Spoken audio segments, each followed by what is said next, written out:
Is my first ever video ఇట్లా face of మాట్లాడటం కొంచెం నర్వస్గా ఉంది, బట్ ఇట్స్ ఓకే. సో ఇంటర్వ్యూలో మాట్లాడే టాపిక్ వచ్చేసరికి ఏంటి అంటే ఇంటర్వ్యూ ప్రిపరేషన్ టిప్స్ అనమాట. సో ఈ ఇంటర్వ్యూ ప్రాసెస్ మొత్తాన్ని నేను 3 ఫేజెస్గా డివైడ్ చేశాను, before, during and after the interview అనమాట. సో ఫస్ట్ టాపిక్ వచ్చేసరికి బిఫోర్ ఇంటర్వ్యూ మనం ఏం చేయాలి అంటే we have to research about the company. అంటే కంపెనీ యొక్క మిషన్ ఏంటి, వాల్యూస్ ఏంటి, కంపెనీ యొక్క హిస్టరీ ఏంటి, అలాగే కంపెనీ ఆఫర్ చేస్తున్న ప్రొడక్ట్స్ అండ్ సర్వీసెస్ ఏంటి, తర్వాత and latest news about the company. నేను గోద్రేజ్కి అటెండ్ అయినప్పుడు హెచ్ఆర్ అడిగిన క్వశ్చన్ వచ్చేసరికి గోద్రేజ్ లేటెస్ట్ న్యూస్ ఏంటి అని చెప్పేసి అడిగాడు అనమాట. సో ఆన్సర్ వచ్చేసరికి సెపరేషన్. గోద్రేజ్ వచ్చేసరికి 2 ఎంటర్ప్రైజెస్గా డివైడ్ అయింది. గోద్రేజ్ ఎంటర్ప్రైజెస్ అండ్ గోద్రేజ్ ఇండస్ట్రీస్గా డివైడ్ అయిందనమాట. సో ఇలాంటి క్వశ్చన్స్ కూడా అడిగే పాసిబిలిటీ ఉంది. సో లేటెస్ట్ న్యూస్ కూడా ఒకసారి చెక్ చేసుకొని వెళ్ళండి. తర్వాత సెకండ్ టాపిక్ వచ్చేసరికి ఏంటంటే review the job description.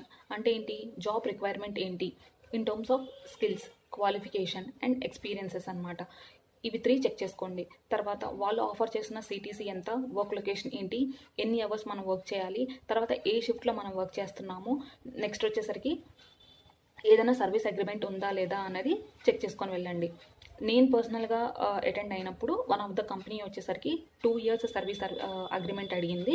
In case మనం కనుక సర్వీస్ అగ్రిమెంట్ బ్రేక్ చేస్తే కనుక 2.5 lakhs కాంపన్సేషన్గా అడిగిందనమాట. సో ఇలాంటి కండిషన్స్ కూడా ఉంటాయి, చెక్ చేసుకొని వెళ్ళండి. తర్వాత థర్డ్ పాయింట్ వచ్చేసరికి ఏంటంటే prepare your resumes and references.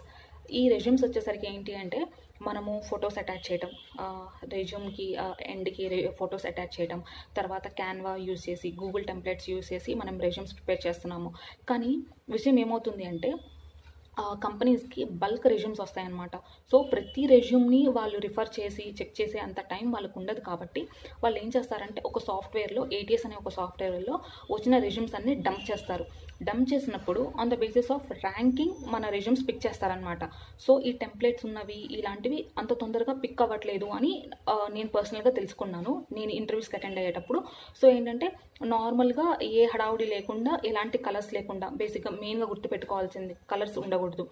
Colours లేకుండా, ఫొటోస్ లేకుండా చాలా ప్లెయిన్ ఫార్మేట్లో రెజ్యూమ్స్ అనేది ప్రిపేర్ చేసుకోండి.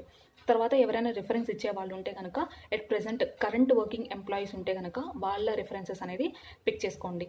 తర్వాత ఈ రెజ్యూమ్స్ అనేవి అప్డేటెడ్గా ఉండాలి, ఎప్పుడవో కాదు, అప్డేటెడ్గా ఉండాలి. తర్వాత రెజ్యూమ్స్లో మనం